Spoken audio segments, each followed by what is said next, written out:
आज का हमारा जो वीडियो होने वाला है वह भी संविधान संशोधन की अगली कड़ी है। इसमें हम लोग पढ़ेंगे संविधान संशोधन 6 यानी कि 6वां संविधान संशोधन, 7वां संविधान संशोधन, 8वां, 9वां और 10वां संविधान संशोधन। चलिए देखते हैं कि 6वां संविधान संशोधन कब हुआ। 1956 में हुआ। इसके द्वारा अंतर्राज्यीय व्यापार और वाणिज्य में टैक्सेशन की बात की गई है ना।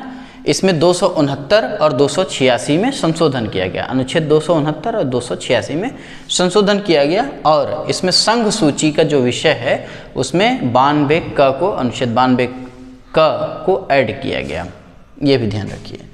1956 में एक और संविधान संशोधन हुआ, 7वां संविधान संशोधन।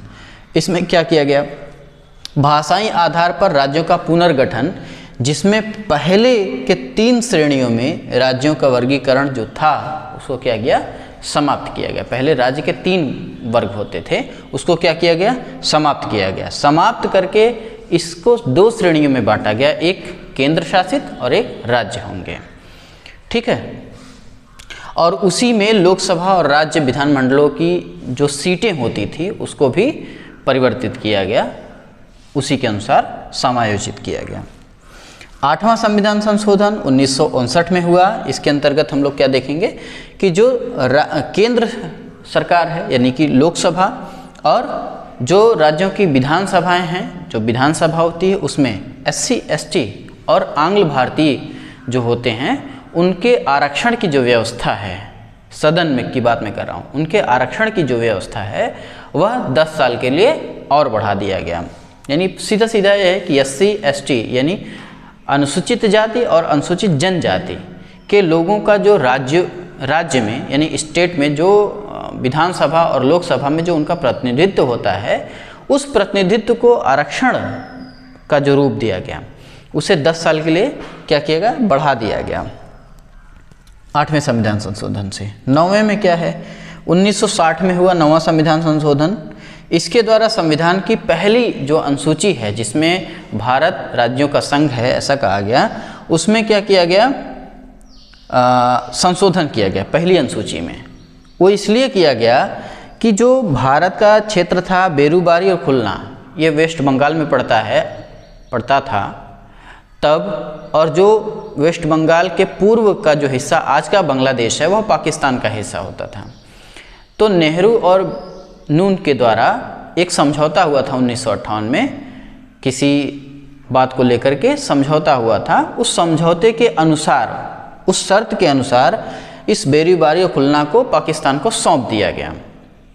भारत के किसी भी राज्य क्षेत्र को भारत सरकार अनुच्छेद 3 के तहत दे नहीं सकती, किसी को हैंडओवर नहीं कर सकती है। उसके लिए बाकायदा संविधान संशोधन करना पड़ेगा, तब जा कर के वह किसी को सौंप सकती है यानी विदेश को दे सकती है, ठीक। मान लीजिए कि अरुणाचल प्रदेश हमेशा वो चीन जो है कहता है मेरा है, मेरा मेरा।